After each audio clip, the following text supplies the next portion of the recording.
ఆయన మీద పెట్టిన కేసులు ఆ రోజు లిక్కర్కి సంబంధించి క్లియర్గా అవకాశం ఉంది. 1300 కోట్లు ప్రివిలేజ్ ఫీ తీసేశారు 4 ఏళ్లకు. దట్ అమౌంట్స్ టు దాదాపు 5000 కోట్లు బెనిఫిట్ చేశారు. అలాగే బార్లకు వీటికి సంబంధించినంతవరకు లిబరల్గా రూల్స్ అన్ని రిలాక్స్ చేసి వాటికి ఫర్దర్ బెనిఫిట్ చేశాడు. ఒరిజినల్ దీంట్లో లేనివి, కాంట్రాక్ట్లో లేని వాటికి చేసి ఇచ్చేశారు. స్కామ్ ఉంది, దాని మీద సిట్ ఫామ్ చేసి దాని మీద మేము కేసు పెడితే ఈరోజు ఆయన పవర్ మిస్యూజ్ చేసి నిజంగా ఆయనకు ధైర్యం ఉంటే ఫేస్ చేయాలి దాన్ని. తను నిర్దోషిని రుజువు చేసుకోవడానికి ఇది ఒక అవకాశంగా తీసుకొని ఆ ఇన్వెస్టిగేషన్ ఏదో ఫెయిర్గా నడిస్తే కోర్టులో ట్రయల్ ఫేస్ చేసి బయటికి రావాల్సిన వాడు, కడిగిన ముత్యంలాగా రావాల్సిన వాడు అన్నిటి మొత్తం ఈరోజు తన అధికారాన్ని దుర్వినియోగం చేసుకొని కంప్లీట్గా క్లోజ్ చేయించుకుంటున్నాడు. We're going to challenge it. Challenge చేస్తారు, దాన్ని ఛాలెంజ్ చేస్తారు, పబ్లిక్ కూడా చూస్తూ కూర్చోరు. అంటే చంద్రబాబు నాయుడు అధికారం లేకొచ్చిన తర్వాత ఆయన చేస్తున్నది ఏందయ్యా అంటే, ఒకటి వైఎస్ఆర్ స్థితిని తను ఏదైతే కంకణం కట్టుకున్నాడో తన కోరిక అది తీరేది లేదు చచ్చేది లేదని భూస్థాపితం చేయాలని ఏదైతే అనుకుంటున్నాడో ఆ దిశగా ఈ అధికారాన్ని ఆయన వాడుకుంటున్నది.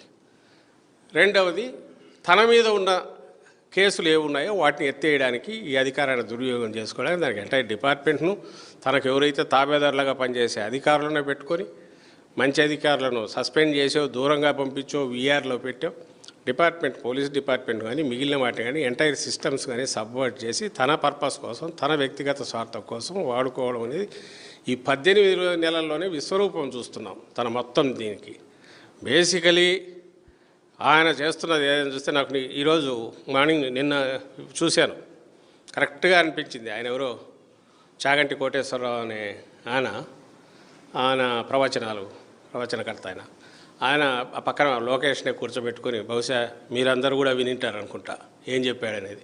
చంద్రబాబు నాయుడు గారు వాళ్ళ అమ్మ చంద్రబాబు నాయుడు గారికి ఒక కథ చెప్పిందట. దాని నుంచి ఈయన ఇన్స్పిరేషన్ పొందాడు చంద్రబాబు నాయుడు గారు. ఏమా కథ?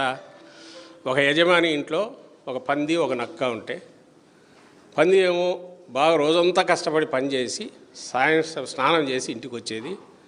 నక్క ఏమో రోజంతా ఎక్కడో ఈ తిరుగుళ్ళు తిరిగో పొట్టు పని చేయకుండా వస్తూ బురదలో పొరలు వచ్చేది.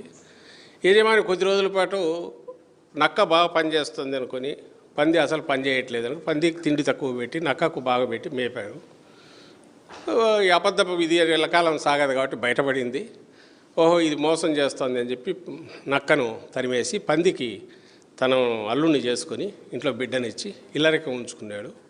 ఈ రకంగా ఏంటంటే కష్టపడేవాడికి ఎప్పుడైనా మంచి జరుగుతుంది అని వాళ్ళ అమ్మగారు చెప్పారంట. చంద్రబాబు దాని నుంచి నేర్చుకున్నాడంట. నేర్చుకుని ఆ స్ఫూర్తితోనే ఆయన జీవితం అంతా ఇన్నాళ్ళు సాగిస్తున్నాడు అనేది కరెక్ట్. అయితే ఆయన సాగించేది ఏంటంటే అందులో ఆయన తీసుకున్న నీతి ఏదనేది అందరికీ తెలిసిందే. ఎవరో చూసి దాని మీద పెట్టారు. ఎన్టీ రామారావు గారు దీన్ని చూసి ఏమనుకుంటారో, ఆయన ఉంటే ఒకవేళ ఆయన ఏమన్నా అనుకుంటే దానికి నేను బాధ్యుని కాదు ఇదని. ఆయన ఏం చేశారు, దీని నుంచి ఏం నేర్చుకున్నట్టు కనపడుతుంది అంటే నక్కలాగా ఉండాలనుకున్నట్టు కనపడుతుంది. శాశ్వతంగా బయటపడినప్పుడు పడుతుంది, అంతవరకు అయితే మనం హాయిగా ఉండొచ్చు కదా, ఎవరికీ ఆన్సరబుల్ కాదు, అన్ని రకాల ఆనందాలు ఉంటాయి, ఇంకో రకంగా ఉంటుంది, పవర్ ఎంజాయ్ చేయొచ్చు కదా అనుకుంటున్నాడు. ఈరోజు అది చేస్తున్నాడు ఆయన. లోకేష్ కూడా చప్పట్లు కొట్టాడు. చంద్రబాబు నాయుడు గురించి ఏదైతే అందరికీ తెలిసిన వాస్తవం ఉందో అది ఆయన చాగంటి గారు ఇంకో రకంగా చెప్పారు. అది మనం కూడా అప్పట్లో వినేవాళ్ళం. చంద్రబాబు నాయుడు వల్ల చిన్న ఆయన ఎవరో డెత్ బెడ్ మీద ఉంటే ఆయన దగ్గరికి పోతే అప్పుడు రాజశేఖర్ గారు రూలింగ్లో ఉన్నారు. ఆయన చూసి నేర్చుకో, 4 పాలన ఎట్లా చేయాలనేది చూడు, ప్రజల గురించి ఎట్లా ఆలోచించాలని చెప్పాడని అప్పట్లో పత్రికల్లో వాటిలో వచ్చేది. అప్పుడు అనుకునేవాళ్ళు నిజమే కదా ఇది అని చెప్పి. ఆయన దీని నుంచి నేర్చుకుంది ఏదంటే సూక్ష్మంలో మోక్షం, అడ్డదారులే బెస్ట్ దారి అని అనుకున్నాడు. నక్కలాగా ఉండాలనుకున్నాడు. అది ఈ రోజుకు పాలనలో చూపిస్తున్నాడు. దాన్ని తనకున్న మీడియా మీద ఉన్న పట్టు పవర్తో, వ్యవస్థల మీద ఉన్న పట్టుతో అడ్డగోలుగా మేనేజ్ చేసి జనాన్ని ఇంప్రెస్ చేయాలని ట్రై చేస్తున్నాడు. కానీ జనం అందరికీ గమనిస్తున్నారు, ఎందుకంటే అనుభవిస్తున్నారు కాబట్టి. సో ఎల్లకాలం సాగదనేది తెలుస్తుంది. ఈలోగా టెంపరీగా ఎవరైనా దీనికి ఇంప్రెషన్కు లోన్ అవుతారేమో అని మేము చెప్పిందే చెప్పాల్సి వస్తుంది మళ్ళీ చంద్రబాబు గారు కేసులు విషయంలో మీరు కేసులు పెట్టారు తప్ప ఏం ప్రూవ్ చేయలేకపోయారు లాస్ట్ 5 ఏళ్ళు అనేది మీ మీద ఆరోపణ. ఎందుకు మీ దగ్గర ఆధారం ఉన్నా కానీ ప్రూవ్ చేయలేకపోయారు? చంద్రబాబు నాయుడు లాగా ఆయన బిహేవ్ చేసిన పద్ధతిలో అయితే వచ్చిన 6 నెలల్లోనే వేసిండొచ్చు. దానికి అసలు కేసు అక్కర్లేదు. చంద్రబాబు చేస్తున్న కన్ఫెషను, కాన్స్పిరసీ థియరీ రెండు తీసుకొని కన్ఫెషన్ స్టేట్మెంట్స్ మీద బేస్ చేసుకునో లేకుంటే 120B కాన్స్పిరసీ అని పెట్టేసి కుట్ర పన్నినారని చెప్పి లోపల వేయడానికైతే వచ్చిన 3 నెలల్లోనే వేసింది. ఎందుకంటే అంతకుముందు తెలుసు అందరికీ వాట్ హ్యాపెండ్ అనేది తెలుసు. స్కిల్ డెవలప్మెంట్ స్కామ్ గురించి తెలుసు, అలాగే ఈ ల్యాండ్ అలొకేషన్లో వీటి గురించి తెలుసు, సిఆర్డీఏ ఏరియాలో వీటికి అసైన్డ్ ల్యాండ్స్ గురించి తెలుసు, అన్నీ తెలుసు. బట్ జగన్మోహన్ రెడ్డి గారు ఆ రోజు అనుకుందంటే ఇన్వెస్టిగేషన్ అనేది ప్రాపర్గా జరగాలి, రియల్ థింగ్స్ వెలుగులోకి రావాలి, వచ్చిన తర్వాతనే చేయాలనుకున్నారు. కాబట్టి it took so many years. అందుకోసమే అయింది. ఆ పద్ధతిలో చేయడానికి ఇక్కడ ఏమీ లేదు. ఈయన కథ అన్నీ క్రియేట్ చేసుకుంటూ వచ్చి ఫాస్ట్గా కొట్టేయాలనుకుంటున్నాడు కాబట్టి ఆయన చేస్తున్నాడు. జెన్యూన్గా ఏముందనేది బయటికి తీసుకొచ్చేయాలనుకున్నారు కాబట్టి అంత టైం పట్టింది. ఒకవేళ చంద్రబాబు నాయుడు అనుకుంటున్నట్టు అవన్నీ ఏమీ లేవు ఆ కేసుల్లో అనుకుంటే ఆయన క్లోజర్కి ఎందుకు పెట్టాలి? తాను అధికారంలో ఉన్నప్పుడు why can't he face it?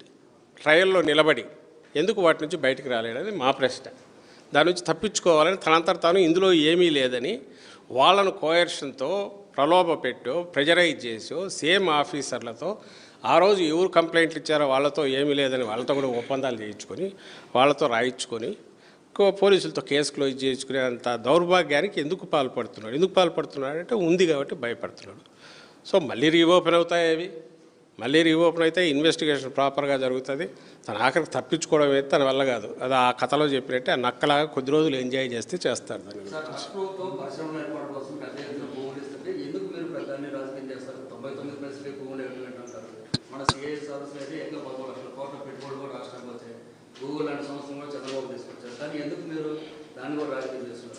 Google అంటున్న గూగుల్కి సంబంధించి అయితే ఇప్పటికీ కిక్కురు మనట్లా అదాని పేరు అయితే తను అన్నాడు. ఎందుకంటే ఆ పేరు అనగానే జగన్మోహన్ రెడ్డి పేరు గుర్తొస్తుంది. ఈయన ఉన్న హయాంలో జగన్మోహన్ రెడ్డి గారు తీసుకొచ్చిన దాని వస్తుంది కాబట్టి దాన్ని ఒప్పుకోడు. అదో పక్క.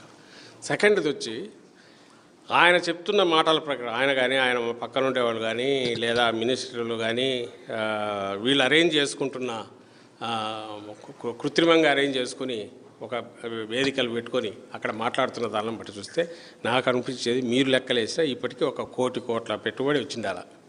ఎందుకంటే ఎప్పుడు 10 లక్షలకు తగ్గట్లే. 10 లక్షలు, 13 లక్షలు, 14 లక్షలు ఇవే చెప్తున్నారు. ఈరోజు కూడా ఏదో 24,000 కోట్లు, ఇంకొక 24,000 కోట్లు వచ్చిందన్నారు. వీటిలో ఇవన్నీ కలిస్తే ఇప్పుడు 1 కోట్లు అయిండాలి లెక్క ప్రకారం. ఇది గతంలో కూడా చేశాడు ఆయన. గతంలో కూడా 14, 19 ఈసారి ఇంకా విజృంభించినాడు, ఎక్కువ చేస్తున్నారు. ఇందులో ఏది రియాలిటీ అంటే ఇందులో జగన్మోహన్ రెడ్డి గారి హయాంలో వచ్చినవి కొన్ని ఇప్పుడు షేప్ తీసుకుంటున్నవి ఉన్నాయి, కొత్తగా కూడా కొన్ని రావచ్చు కాదనట్లా. కానీ ఆ వచ్చిన వాటికి సంబంధించి నీకు గ్రౌండ్ అయ్యి రియల్గా నిలబడేవన్నీ ఆ నిలబడిన తర్వాత అవి షేప్ తీసుకోవడానికి ఎంత టైం పడుతుంది? నువ్వు దానికి బదులుగా ఎంకరేజ్ చేయడానికి వాటికి ఇన్సెంటివ్ చేస్తున్నానని చెప్పి నువ్వు దోచుకుంటున్నది ఏంటి దాని సంగతి? అది ప్రామినెంట్గా కనపడుతుంది. నువ్వు పావలా కోడికి ఒక 2 రూపాయల మసాలా అన్నట్టు ఆ ఇండస్ట్రీ వచ్చి వాడేం చేస్తాడు. కానీ ఈలోగా 99 పైసలకు ఎకరం అనేది అది అంతకంటే హెక్లింగ్. అసలు మొత్తం దీన్ని స్టేట్ ఖజానాను లూటీ చేసే దిశగా పోవడం ఒకటి, ప్లస్ ఎవడేమనుకుంటే నాకే ఉందనే లెక్కలేని తరం ఒకటి, రెండు కనిపిస్తాయి. 99 20 ఎకరాలు 50 ఎకరాలు మొత్తం ఎక్కడ? అది వైజాగ్ లాంటి అక్కడ ఏదైతే మనకున్న ఏకైక అన్ని రకాలుగా డెవలప్మెంట్కు ఫర్దర్ డెవలప్మెంట్కు ఒక అంతర్జాతీయ స్థాయికి ఎదగడానికి స్కోప్ ఉన్న సిటీలో నీకు 99 పైసల ఎకరానికి 100 ఎకరాలు దారాదత్తం చేస్తున్నాడు. దానికి సంబంధించినంతవరకు అన్నీ రిలాక్స్ చేస్తున్నాడు. ఇవి కాక ఇన్సెంటివ్స్ అని 1000 కోట్లు ఇస్తున్నామని చెప్తున్నాడు. వాటికి సంబంధించి వీటన్నిటికీ లెక్కపత్రం ఏమి ఉండట్లా. ఆ పేరుతో ఎంత వెనక్కి వస్తున్నాయో, ఎన్ని కిక్ బ్యాక్స్ వస్తున్నాయో తెలియట్లా వాటికి సంబంధించి. ఇదంతా అయినాక అవి వస్తాయంటే అది